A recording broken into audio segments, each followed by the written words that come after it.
Bonjour et bienvenue dans cette nouvelle page de mon carnet de bord Inspire, Explore. Ça rime trop bien. J'aime bien cette idée, cette page de carnet de bord d'Inspire, Explore.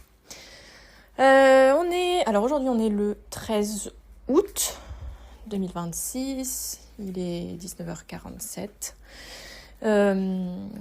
Ça fait un petit temps depuis le dernier épisode, mais voilà, j'avais besoin de processer un petit peu cette révélation qui s'était manifestée à moi. Et en fait, c'est drôle parce que, en vrai, voilà, c'est quelque chose que je sais depuis longtemps, que je voudrais créer un lieu, mais je sais pas pourquoi, là, ça m'a... Enfin, je sais pas. C'est comme si d'un coup, je m'étais ouvert la possibilité de le faire au Japon, ce que je n'avais pas envisagé, en tout cas plus envisagé. Non, pas envisagé, je pense. Je m'étais posé la question si je voulais vivre là-bas, mais je m'étais pas forcément dit que je pourrais ouvrir un lieu là-bas. Ou alors, quand j'y ai pensé, c'était plus à la légère, quoi. Voilà, plus un café, je m'étais dit vite fait, quoi. Mais ouais, du coup, là, ça a déclenché un flot de créativité et de clarté dans ma tête, assez fou. Et après coup, je me suis dit d'ailleurs, mais c'est fou parce que c'est arrivé juste après la séance sur les araignées, sur la phobie des araignées, et comme s'il y avait un truc qui avait bougé en moi là-dessus, et du coup qui me permettait d'envisager à nouveau la chose, alors qu'avant, bah, ça faisait partie justement des no-go, quoi. Enfin, voilà, des choses qui me retenaient parmi d'autres, mais voilà. Donc voilà, je suis trop contente, c'est trop bien. Je me dis que le voyage que je vais faire là va prendre une toute autre dimension, en fait, si je m'ouvre cette possibilité de créer un lieu là-bas. Sachant en plus que, du coup, j'ai encore plus relié les points avec plein de choses par rapport à toute mon histoire, tout mon parcours, toutes mes appétences, le regard que je porte sur les lieux. Tout ça a du sens.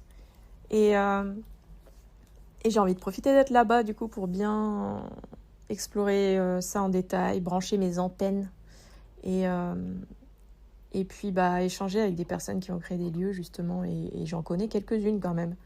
Parce que finalement, j'ai déjà un réseau, en fait. Je me faisais la réflexion. J'ai pas mal de réseaux. Ça a toujours été en vrai. Enfin, je me rappelle que quand j'étais au lycée, même au collège, j'ai toujours été attirée par les langues étrangères et l'envie de découvrir d'autres cultures, etc. Et qu'est-ce que je voulais dire ? J'ai oublié. Attirée par les langues étrangères et... mince, ça m'est complètement sorti de la tête. Ah, oupsies. Bon, c'est pas grave, je vais continuer. Je m'étais dit, je vais peut-être mettre sur pause et réfléchir, mais en fait, je ne peux pas mettre sur pause sur mon enregistreur. Donc, c'est pas grave. Mais, ah oui, si, ça y est, le réseau. Et donc, je rêvais, je rêvais d'avoir des amis dans le monde entier, quoi. C'était mon rêve, j'étais en mode, j'ai trop envie d'avoir des amis qui parlent d'autres langues et tout, ça doit être trop bien, qui viennent d'autres pays. Et du coup, maintenant, c'est clairement le cas. Hein. Donc voilà. Donc, c'est bien d'activer ce réseau-là, en vrai. Et donc, justement, c'est ce que j'ai fait, en fait, après le podcast, donc ce week-end. Il y a plusieurs choses que j'ai explorées. J'avoue que j'ai beaucoup exploré l'idée avec l'IA, parce que malgré tout, c'est vraiment... ça vient tellement... aider à clarifier les choses, en fait, à les structurer et tout, donc c'était vraiment cool. J'ai même fait un mood board du lieu que j'aimerais créer, tout ça, et franchement, quand je le vois, je me dis, non mais c'est trop bien. J'ai regardé aussi la fin du reportage déjà, donc voilà, c'était intéressant. Je me suis abonnée à la page de la fille, la française, là, qui accompagne les Français dans leur achat de maison, et qui vit là-bas et qui a plusieurs business là-bas. Et aussi, donc j'ai j'ai marché, je me suis dit, ah, mais pour le Kumano Kodo, là, faut vraiment que je marche et que je fasse mes chaussures, en fait. Donc, j'ai mis mes chaussures, je me suis mise à marcher avec une pote. On a beaucoup marché et à la fin de la marche, j'avais un peu mal au niveau sur le dessus du pied, des deux côtés. Et du coup, ça me fait un peu peur. Je me dis, mais est-ce que c'est le temps que je fasse mes chaussures ou est-ce qu'elles sont pas adaptées? Donc ça, je sais pas trop. Donc ça me questionne sur ça, sur la marche. Mais du coup, rien à voir avec, avec la création du lieu, pour le coup. Mais pour la création du lieu, donc je me suis mise en fait sur l'organisation, le planning, tout ça. Et où est-ce que je vais passer toutes mes nuits, quoi. J'ai tout mis à plat, ça m'a fait du bien. Et donc, en faisant ça, je me suis dit... il y a un des endroits que je voulais aller, c'était Nikko. Il n'y a pas que cet endroit-là, hein, il y a Kamakura, il y a plein de choses. Je pars dans tous les sens, là, je sors parce que, en fait, ça fait longtemps et il y a plein de choses qui se sont passées. Mais en gros... quand j'ai réfléchi à mon planning, j'ai pris conscience que, à mon avis, le concert des Stray Kids, là, le groupe de K-pop que je kiffe et que j'aurais aimé voir, qui a 2 jours avant mon départ du Japon à Fukuoka, je pense que c'est pas... C'est faisable, mais ça me fait trop courir d'y aller. Et parce que je me disais, mais si je vais à Fukuoka, du coup je voudrais profiter, vu que c'est sur l'île de Kyushu, en fait c'est tout à l'ouest du Japon, c'est un endroit où je suis jamais allée, et en fait c'est une des 4 grandes îles, donc, et en fait il y a plein de choses à voir là-bas. Et forcément, si je vais là-bas, ça va me frustrer de faire juste un tout petit morceau, donc j'aurais voulu faire ça, puis finalement Yakushima, puis en fait non, à un moment donné j'essaye de tout rentrer... dans un planning, ça peut pas en fait, et j'ai pas envie de me retrouver à courir dans tous les sens, tout ça pour voir tout et ne rien prendre le temps d'apprécier, quoi. Donc je me suis dit, bon, au final je pense qu'il vaut mieux pas que j'aille au concert des Stray Kids et que j'aille pas à Fukuoka, voilà. Donc déjà prendre cette décision, ça a été un mini deuil parce que j'avais quand même beaucoup d'enthousiasme d'aller voir ce concert. Aussi parce que j'avais commencé à ambiancer une copine qui était mon ancienne coloc canadienne pendant 3 mois à Gotemba. Et comme elle allait voir là il y a quelques semaines, même pas, quelques jours, elle allait voir BTS en concert à Boston. Et du coup je lui dis, mais ça te dirait pas, parce qu'en fait j'ai vu qu'elle allait retourner au Japon en PVT pendant 1 an du coup. Et donc, elle arrive 1 semaine après moi au Japon. Et je me suis dit, mais c'est trop bien, on va pouvoir se voir et tout ça. Enfin bref, on a repris bien contact et tout. Et je lui ai dit, mais ça te dirait pas qu'on aille voir Stray Kids ensemble et tout? Et du coup, elle m'a dit, en vrai, pourquoi pas? En plus, je suis jamais allée dans ce coin-là et tout. Et elle m'a dit, du coup, je te tiendrai au courant parce que là, je sais pas, vu qu'elle va faire un volontariat dans une auberge de jeunesse, il fallait qu'elle voie si elle avait des jours de dispo pour y aller. Et après, de fil en aiguille, quand on parlait du fait qu'elle allait au concert des BTS, donc c'est un groupe de K-pop ultra connu, pour ceux qui connaissent pas, sait-on jamais. Et du coup, elle m'a dit qu'en fait, elle avait eu la place par une copine japonaise qu'elle avait rencontrée du coup à Gotemba aussi, mais que moi, je n'ai pas rencontrée. Et donc, de fil en aiguille, elle me dit qu'en fait, cette fille-là, elle préfère Stray Kids à BTS, en fait, de ce qu'elle me dit. Je dis, mais c'est vrai, mais trop bien, mais vas-y, demande de lui si elle veut aller au concert des Stray Kids avec nous, ça serait trop cool, tu vois. Et puis, en plus, vu que, en fait, pour acheter les billets de concert au Japon, s'ils ouvrent pas une billetterie spéciale pour les étrangers, en fait, c'est hyper dur parce qu'il faut créer un compte sur le site local. Et pour créer ce compte, il faut avoir une adresse, un numéro de téléphone japonais. Et moi, j'ai plus de numéro japonais depuis longtemps. Et pour avoir un numéro japonais, c'est un peu la galère. Donc, ça n'aura pas été impossible, je pense, mais ça aurait été une vraie galère. Et en plus, une fois que j'aurais eu mon compte, il aurait fallu avoir assez de chance pour avoir un billet, parce que en fait, les billets, ça disparaît en 2 secondes, quoi. Après, il y aurait encore eu la possibilité de regarder les reventes à quelques jours du concert, parce que souvent, bah, ça arrive que voilà, les gens puissent finalement pas y aller, donc ils revendent.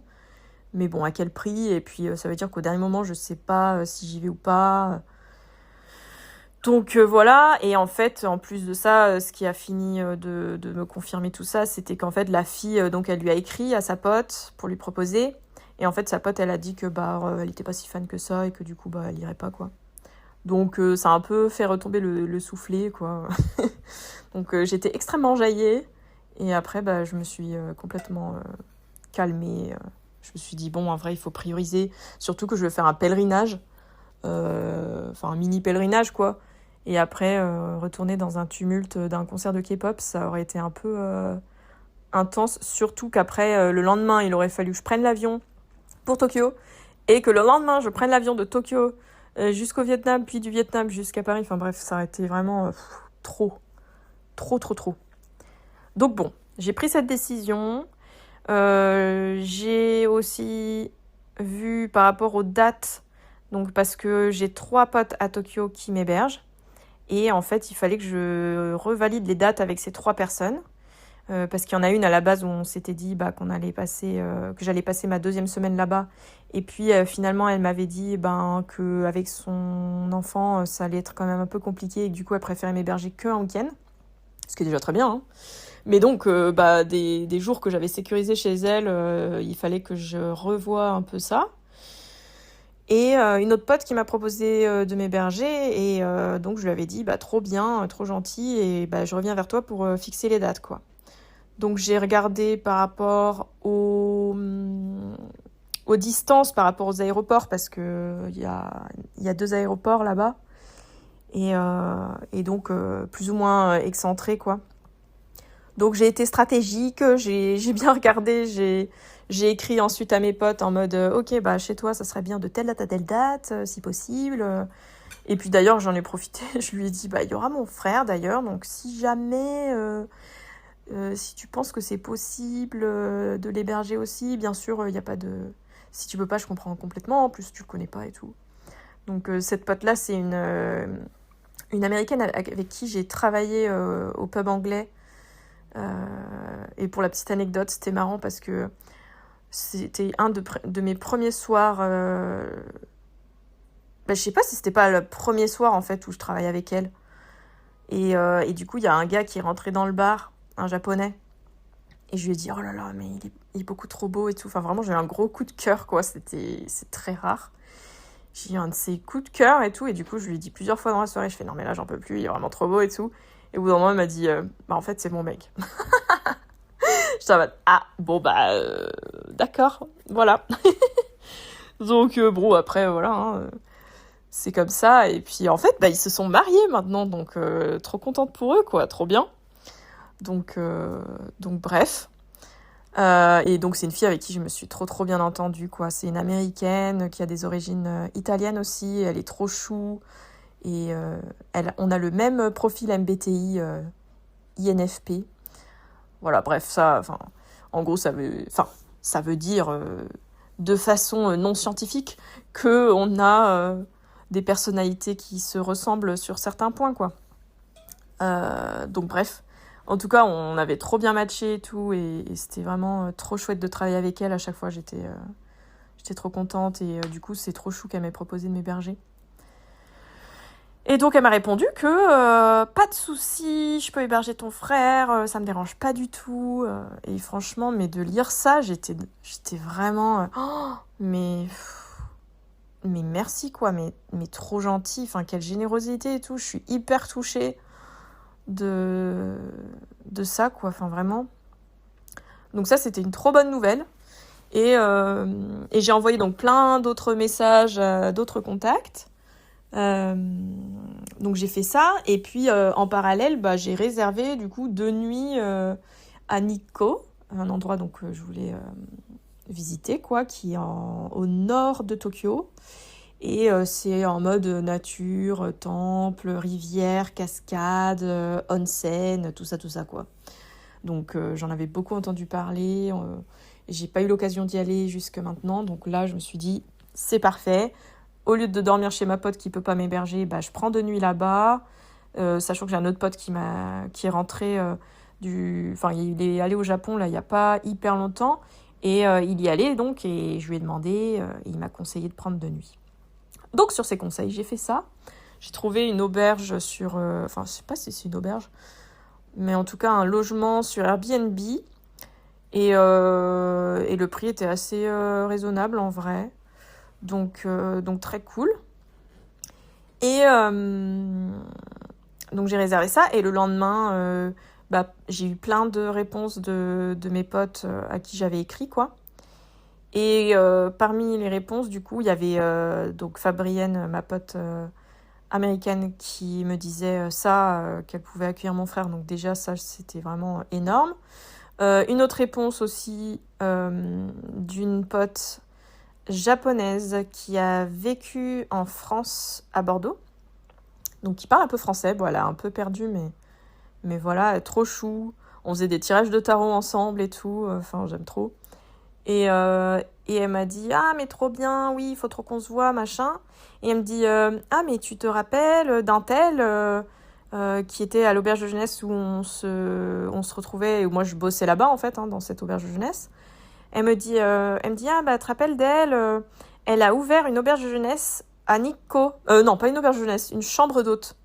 À Nikko. » Je lui dis « Mais c'est fou que tu me parles d'elle. Déjà, je me rappelle pas trop d'elle, en vrai. Je pense que j'ai dû la croiser, mais pas assez pour me rappeler d'elle. Le fait qu'elle ait ouvert une chambre d'hôte, là, je crois que c'est en janvier là, de cette année. Alors que juste au moment où je m'imaginais, mais j'ai envie de créer un lieu et tout, et donc parmi les possibilités, enfin de toute façon, je pense que ce sera un tiers-lieu parce que j'ai envie que ce soit à moitié un café, une chambre d'hôte, un lieu où il y a des soirées un peu karaoké, blind test, musique live et tout ça, et un côté un peu plus aussi accueil de, je sais pas moi, des ateliers de chant, de danse, de reconnexion à soi, etc. Et du coup, bah là, elle me dit « Ah, mais ça serait bien qu'on se retrouve avec elle et tout. » Et en plus, j'ai réservé à Nico juste avant, donc elle me dit « Bah tiens, mais justement, j'ai prévu d'y aller telle date. » Et elle m'a dit « Bah moi, je suis dispo, vas-y, on fait ça, quoi. » Donc, trop contente et trop bien de rencontrer, du coup, quelqu'un qui a créé son lieu récemment. Là, j'ai trop envie de lui poser plein de questions. Et troisième réponse aussi, où là, j'étais vraiment en mode « Mais wow !» Donc cette personne, c'est un prof d'anglais qui est japonais. À la base, je l'ai rencontré à Tokoname, qui est un village au sud de Nagoya. En fait, j'ai fait un volontariat de 2 semaines dans un temple bouddhiste là-bas. Et sur mes jours off, j'ai emprunté le vélo électrique.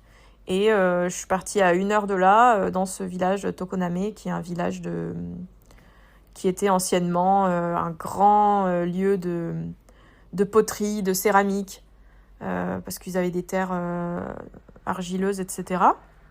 Et du coup, le village est très ancien et très typique et très beau, quoi. Et donc là-bas, mon Lonely Planet recommandait un restaurant de soba maison, des nouilles de sarrasin, donc froides, qui se mangent généralement avec des tempura. Donc un restaurant de soba fait maison dans de la céramique locale magnifique. Et donc forcément j'y suis allée, hein. C'était incroyable, c'était trop trop bon. Et donc dans ce restaurant il y avait ces 2 profs d'anglais, il y avait donc un américain et un japonais qui discutaient à moitié en japonais, à moitié en anglais, du coup dans mes souvenirs, je sais plus trop. Et moi, j'étais à côté, je mangeais toute seule et tout. Et puis après, je sais pas, on a commencé à discuter. Et en fait, c'était trop passionnant parce que déjà, l'Américain, j'ai trouvé ça passionnant. Le mec, en fait, il vivait aux États-Unis. Il a fait ses études là-bas, quoi. Mais après, je sais même plus. Il a voulu partir vivre au Japon. Et en fait, il a trouvé du travail, mais par courrier, genre... Parce que c'était il y a 30 ans. Et du coup, je sais plus, il y avait un contact qui qui connaissait quelqu'un qui était au Japon, qui travaillait dans une entreprise, je crois, de voitures, de Toyota, je crois, je sais même pas. Et du coup, on lui avait dit, bah tiens, voici son adresse, écris-lui, envoie-lui une lettre. Donc il avait envoyé une lettre, et des mois plus tard, il avait reçu une lettre en disant, bah écoute, il y a du travail dans tel endroit, on peut t'embaucher là en tant que prof d'anglais, donc dans une entreprise de voitures, il me semble, un fabricant de voitures. Et il avait accepté, et donc, il avait trouvé du travail par courrier comme ça, et il était parti au Japon, quoi. Vivre au Japon. Il n'y avait pas Internet à l'époque, genre. Je trouve ça dingue. Donc bref, c'était trop intéressant comme conversation. Et puis donc le prof qui était japonais, lui, passionné en fait de culture étrangère et de langue et tout ça. Et du coup, on avait super bien parlé aussi. Et on avait pris une photo tous les trois ensemble. Et du coup, on avait échangé nos mails pour qu'on s'envoie la photo, quoi. Et en fait, le japonais m'avait écrit et on avait échangé nos lines, donc l'équivalent de WhatsApp au Japon. Et il m'avait envoyé un message et il m'avait dit « Oui, Amélie, je me suis dit, mais qu'est-ce que je pourrais apporter à une Française qui veut expérimenter la culture japonaise et qu'elle ne pourrait pas expérimenter sans connaître un local ?» Et du coup, je me suis dit, est-ce que ça te dirait que je te fasse visiter le lycée dans lequel je travaille à Nagoya ? Et puis je t'invite à manger, bien sûr, et puis t'inquiète, je te paye l'aller-retour en train et tout. Voilà, ça ne te coûtera rien, quoi. Et du coup, franchement, j'étais en mode, mais c'est trop gentil et tout. Du coup, j'ai accepté. Il m'a fait visiter le lycée et je me suis retrouvée comme dans un manga, vraiment. C'était trop bien. J'étais vraiment en mode, mais waouh, je suis plongée à l'intérieur d'un animé, quoi. C'était trop bien. Et puis voilà, on a mangé, on a discuté et tout. Et puis une autre fois, il m'avait proposé d'aller, de venir chez lui et sa femme pour prendre un thé et tout. Et comme ça, pour rencontrer sa femme, pour qu'il me montre sa maison et tout. Lui, il est marié à une Taïwanaise. Et du coup, j'étais venue chez lui et tout. Et puis on avait passé un bon moment. Il m'avait montré tout son setup parce qu'il donnait des cours d'anglais en ligne. Et du coup, il avait fait un écran de background, quoi, enfin d'arrière-plan pour ses cours, pour que ça fasse pro. Il avait vraiment, on aurait dit, limite, il avait un setup de streamer, quoi.